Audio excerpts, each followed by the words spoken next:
Gentlemen, in St Giles Cathedral, there is the window commemorating Robert Burns, and it says, the poet of humanity.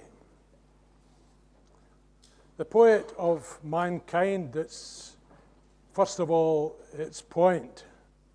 But really, the poet of humanity was that man that started in the Kilmarnock edition. The poet of the people is purely confined to the Kilmarnock edition. By 1792, Robert Burns had been diluted considerably. The Edinburgh Experience, for example. The Twa Dogs, which we are going to have read to us tonight, is the first poem in the collection known as the Irvine manuscripts. And these are the actual manuscripts that Robert Burns took to the printer, John Wilson, which made him famous. John Wilson, printer in Kilmarnock. The first poem in the Kilmarnock edition is the Twa Dogs. The anglicised title is, in fact, The Two Dogs. That is the title of our manuscript. It belongs to the club. We're very fond of that, and so also are most academics who come here to read this. John Wilson, the printer, was a man who was paid by the establishment, who were very keen that they should go straight to heaven, and they were spending their money in having tracts printed on religion. When the poet Burns went up with his collection, John Wilson was very conscious of this fact, and he said to Burns that that collection he could not print for the simple reason that it would offend his wealthy patrons. He went back and picked up one he had actually written 2 years previously and corrected it, and took that up, and that became the frontispiece of the Kilmarnock edition. And I don't think Wilson would probably realise that this was a satire. And what better way to get over your message than to have a rich man's dog discussing life and the problems of life with a poor man's dog. The most powerful satire that was certainly contained in the Kilmarnock edition. The Two Dogs. A tale. 'Twas in that place of Scotland's Isle that bears the name of Auld King Kyle. Upon a bonny day in June, when wearing through the afternoon, twa dogs that werena thrang at hame forgathered yonce upon a time.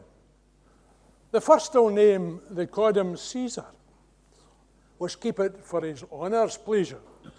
His hair, his size, his mouth, his lugs showed he was nane o' Scotland's dugs, but whalpit somewhere far abroad where sailors gang to fish for cod. His locket, lettered, braw brass collar showed him the gentleman and scholar. But though he was a high degree, the faint of pride, nae pride had he. But wad he spent an hour caressing, even wi' a tinkler's gypsies messing, at Kirker Market, mill or smiddy, nae totted tyke, I dare say duddy, but he would staunt, as glad to see him as stront and stains and hillocks wi' him. The t'other was a ploughman's collie, a rhyming, ranting, raving billy, while for his friends and comrades hid him, and in his freaks, Lewith called him. After some dug and healing sang was made lang syne, God knows who lang. He was a gash and faithful tyke, as ever lap a shacher dyke, his honest sonsy, bosant face. I got him friends in ilka place. His breast was white, his tousy back weel clad with coat o' glossy black, his gossie tail wi' upward curl hung ower his hurdies wi' a swirl. Nae doot but they were fain o' other, an unca pack and thick together, with social nose whiles snuffed and snowket, whiles mice and mowdy works the howket, whiles scoured the wa in long excursion, and worried others in diversion, till, tired at last, with money a farce, they set them down upon their arse, and there began a long digression about the lords of the creation. I've often wondered, honest Lou, what kind of life pair dogs like you have? And when the gentry's life I saw, what way pair buddies lived of all. Our laird gets in his racket rents, his coals, his cane, and all his stents.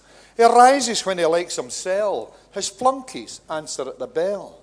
He calls his coach, he calls his horse. He draws a bonny silken purse as long's my tail. For who the steeks the yellow-lettered Geordie keeks.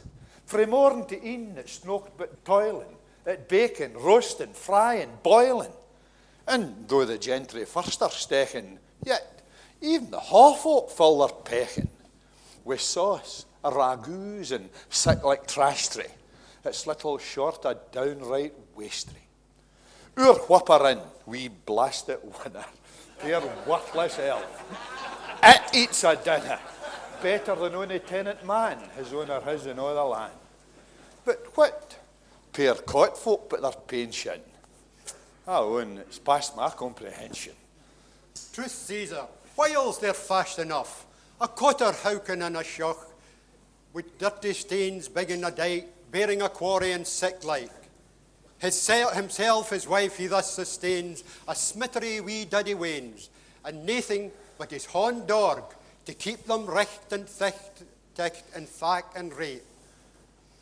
And when they meet with sair disasters, like loss of health or want of masters, ye maist would think a wee touch langer, and they would stare for call and hunger.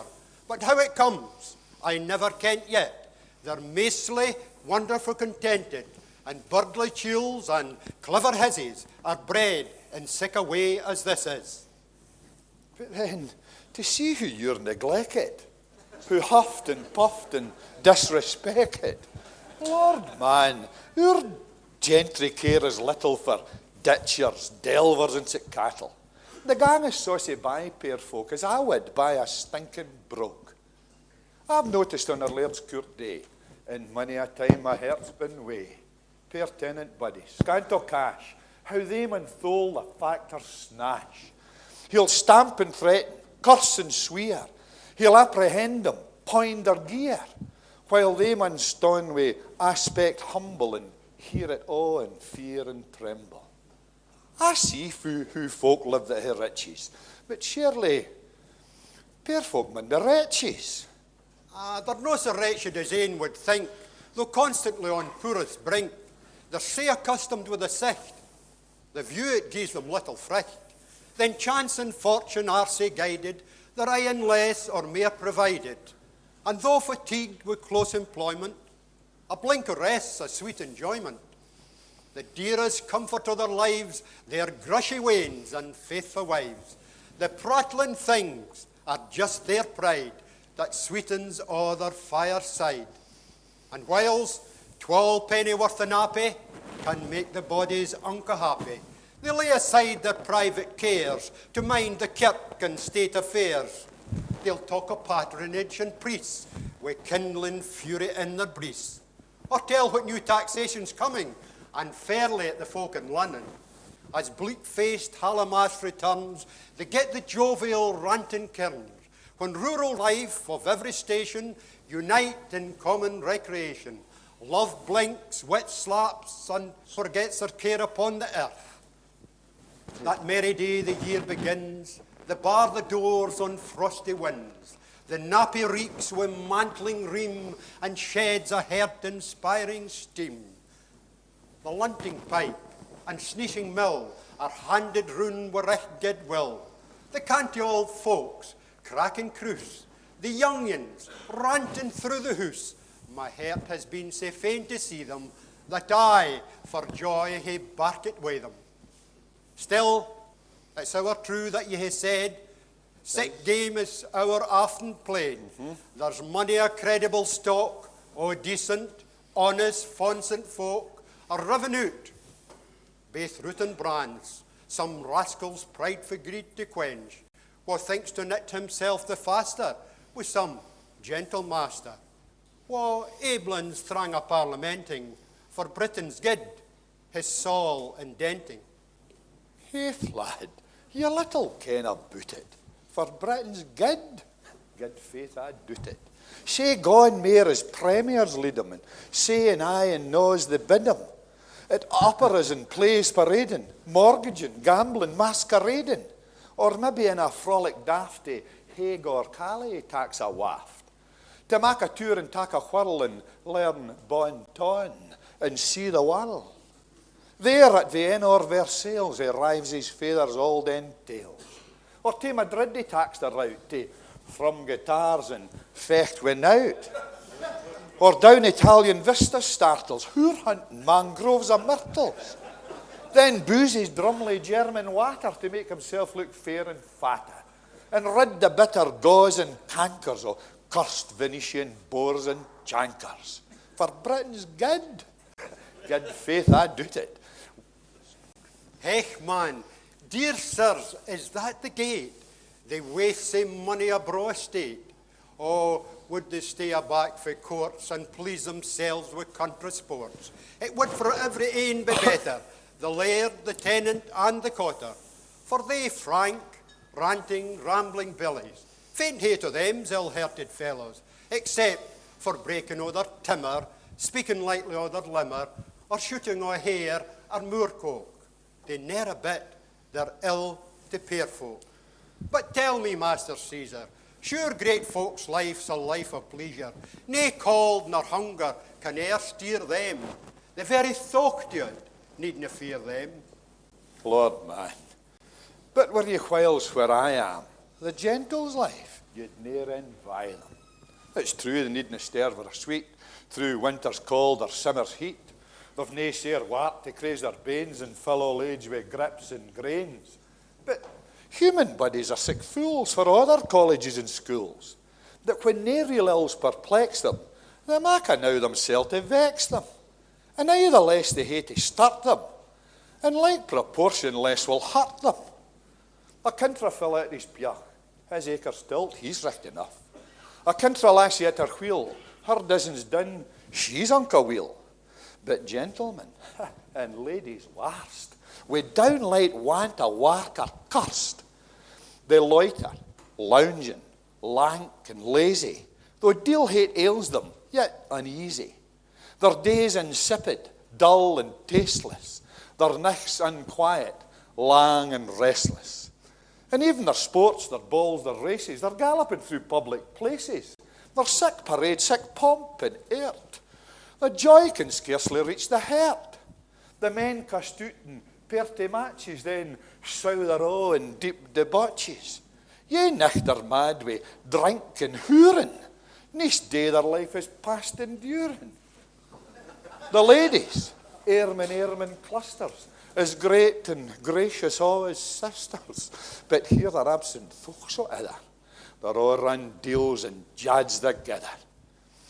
Whiles o'er the wee bit cup and platey they sip the scandal potion pretty, or lay lang nichts wi' crabbit lucks pour o'er the devil's pictured bucks, staking a chance of firmer stackyard and cheat like ony unhung blackguard. There's some exceptions, man and woman, but this is gentry's life in common. By this, the sun was out of sicht, and darker gloamin' brocht the nicht. The bumped clock homed wi' Lizzie drone, the kye stood routing the lawn. When up the gat and shook their lugs, rejoiced. They weren't men, but dugs. And each took off his several ways, resolved to meet some other day.